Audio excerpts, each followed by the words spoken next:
Bien, en esta oportunidad vamos a trabajar sobre el segundo texto de la tercera clase.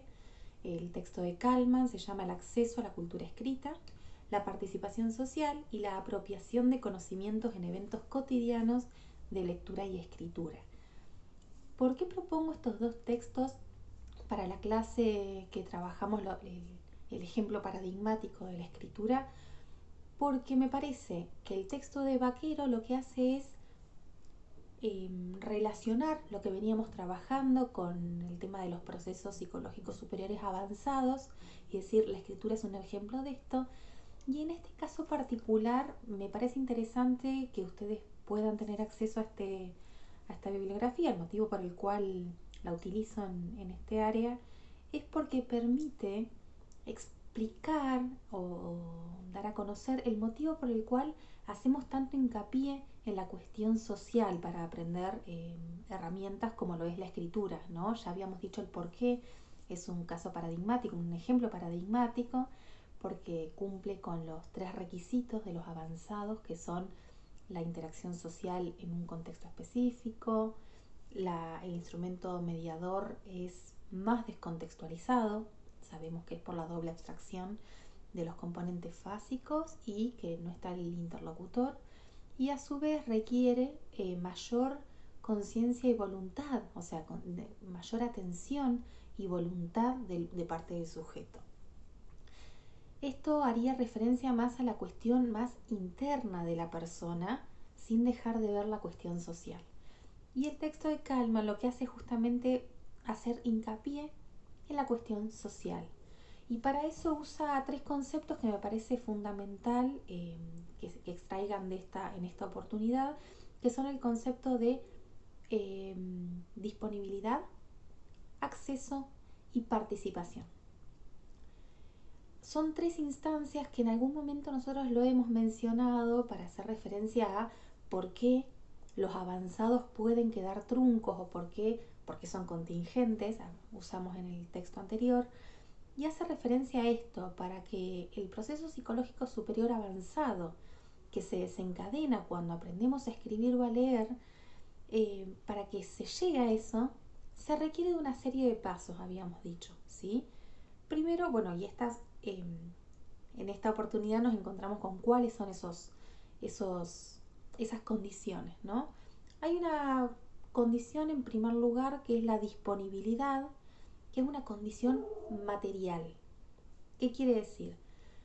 Para que nosotros podamos desencadenar este proceso psicológico superior avanzado, tiene que estar en la cultura esa práctica, en este caso la práctica de la escritura, del lenguaje escrito, ¿no?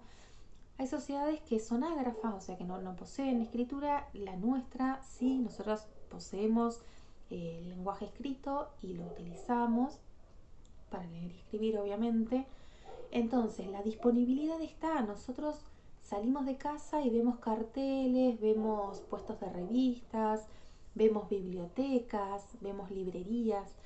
eh, Cualquier cosa en la vida social nos refiere a que existe un lenguaje escrito y es conocido, no es de difícil visualización, está al alcance de la mano, ¿sí? Hay disponibilidad material.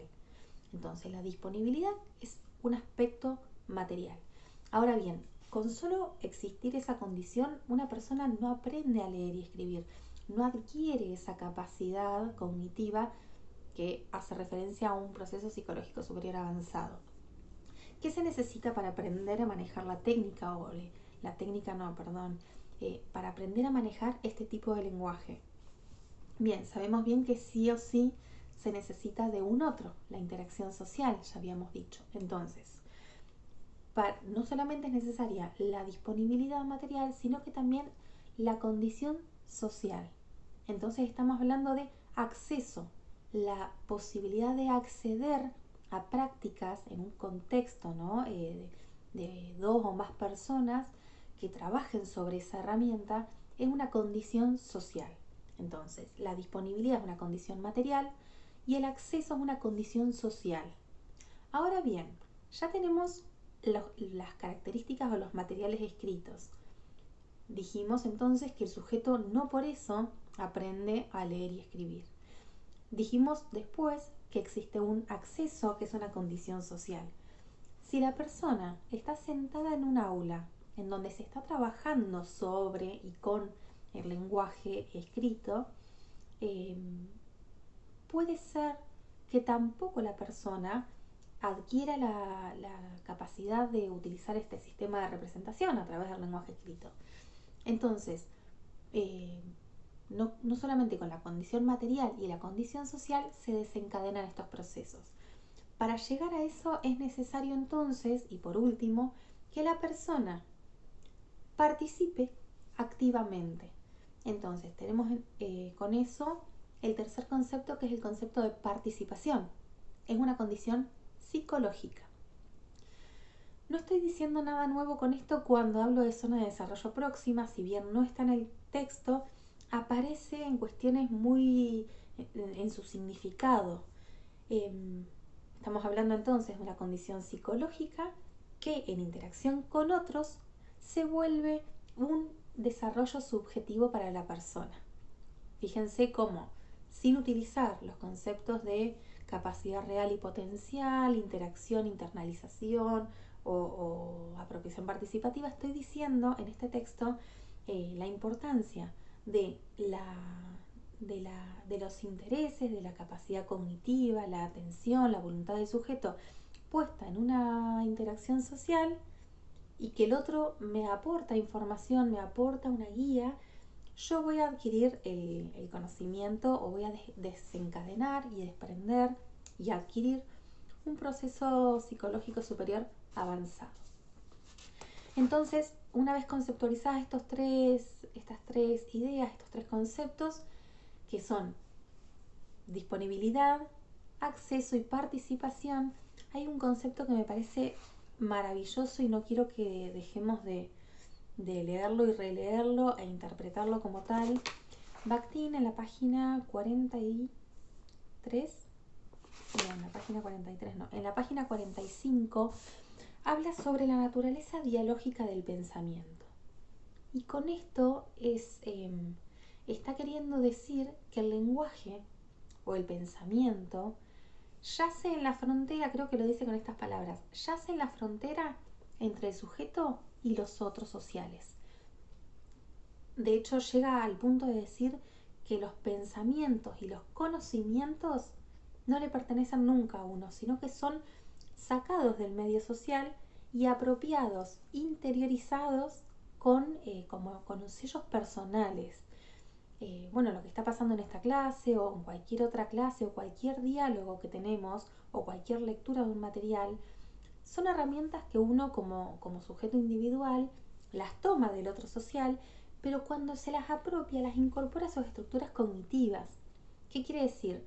Las percibe con las herramientas que uno posee. Quizás el de al lado o el que está mirando este video en paralelo comprende el mismo significado, pero, o sea, obtiene el mismo sentido, pero desde otro lado. Ambas están bien, ambas son válidas, pero cada uno lo apropia para sus fines particulares en base a su historia cognitiva. Nos ha pasado muchas veces que, por ejemplo, estamos hablando de algo y el de al lado salta con una opinión que parecería que no tiene nada que ver con lo que me estaba pasando en mi mente en ese momento. Bueno, esto es válido y lo vamos a ver en la clase que viene, en la clase número 4, por qué pasa esto y cuáles son los beneficios de eso. Eso quiere decir que esta persona que manifestó algo distinto lo está pensando correctamente, pero de manera con un sesgo muy particular, que es su sesgo individual, válido también. Entonces, me parece fundamental esto de la naturaleza dialógica del pensamiento, porque es una frontera, como bien dice el material, entre la persona que está usando este lenguaje o está manifestándose en el afuera y el otro que lo adquiere. Una vez que lo adquiere, primero fue social y luego va a ser social, porque lo adquiere para luego utilizarlo a nivel social, para con otros, ¿no? Uno adquiere la lectura en base a algo que está pasando afuera a nivel social y una vez obtenido lo usa para fines particulares, al estilo que uno pretende, pero siempre para una cuestión social. Me parece que Esto es lo fundamental en el texto. Y luego lo que pasa a lo largo es bastante extenso el texto, pero es de muy fácil lectura. En unos 10-20 minutos estaría ya leído. Lo que pasa es que si ven muchas hojas es porque cuentan casos a modo de ejemplo, ¿no? Particularmente me interesa la situación de Ana, en donde Ana no aprende a leer y escribir en el contexto formal, no aprende la utilización de la herramienta por necesidad de estar en una escuela, ¿no? Como muchos de nosotros hemos aprendido seguramente a escribir y a leer sentados en un banco con un docente que nos va acompañando y enseñándonos las cuestiones formales del lenguaje escrito. Dígase, cómo se escribe una palabra, cuáles son las reglas gramaticales y todo lo demás. Ana empieza a adquirir el lenguaje escrito por pura necesidad, por un desarrollo económico que tiene, para memorizar una lista de compras, por ejemplo. Entonces, de acuerdo a cómo uno utiliza o la importancia que le da a ese instrumento de la lengua escrita es que lo va a motivar a aprender. Entonces, nosotros en la educación formal nos motiva a aprender porque es la edad en donde otros dijeron que era la edad oportuna para hacerlo y que tenemos las capacidades para. Esa es una forma, ¿no? Y aprendemos por la exigencia del dispositivo escolar. ¿Qué estoy diciendo con esto? Que necesitamos aprobar la asignatura. Entonces aprendemos a leer. En el caso de Ana, como muchas otras personas, se vio la necesidad social de aprender ese lenguaje. Y no por eso se redujo a una habilidad motora. Recuerden el video anterior que leer no es transcribir gráficamente el lenguaje escrito, sino que es aprender un sistema de representación nuevo.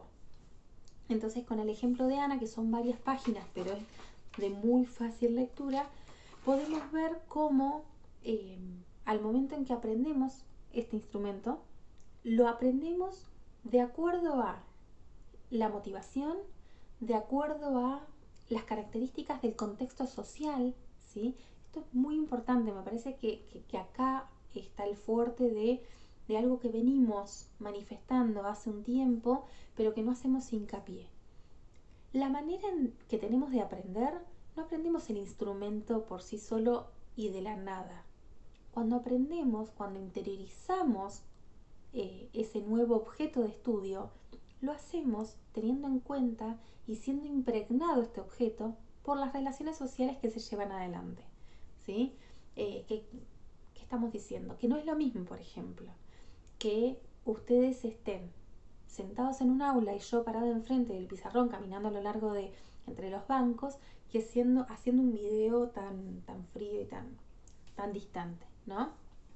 Si bien está esto de la espontaneidad, la posibilidad que me puedan ver, se pierde la parte de la interacción. Hubiese sido mucho más rico y la asimilación hubiese sido quizás más beneficiosa, no por eso en la intensidad, o sea, pueden aprender lo mismo, pero la modalidad social también se interioriza. Las relaciones sociales que llevan a aprender un objeto también se interiorizan junto con el objeto. A esto hacía referencia que en algún momento lo habíamos mencionado, pero no habíamos hecho hincapié en este aspecto y este texto lo retoma. Así que bien, básicamente este texto son estos tres conceptos de disponibilidad, acceso y participación, condición material, condición social y condición psicológica, y el concepto de la naturaleza dialógica del pensamiento, en donde el otro me aporta los materiales, pero en el momento en que yo los interiorizo, lo hago de una manera particular poniéndole un sello personal, para luego volver a sacar y utilizar esa herramienta para fines sociales también. Con esto finalizamos la tercera clase y continuamos en el próximo video con la cuarta clase.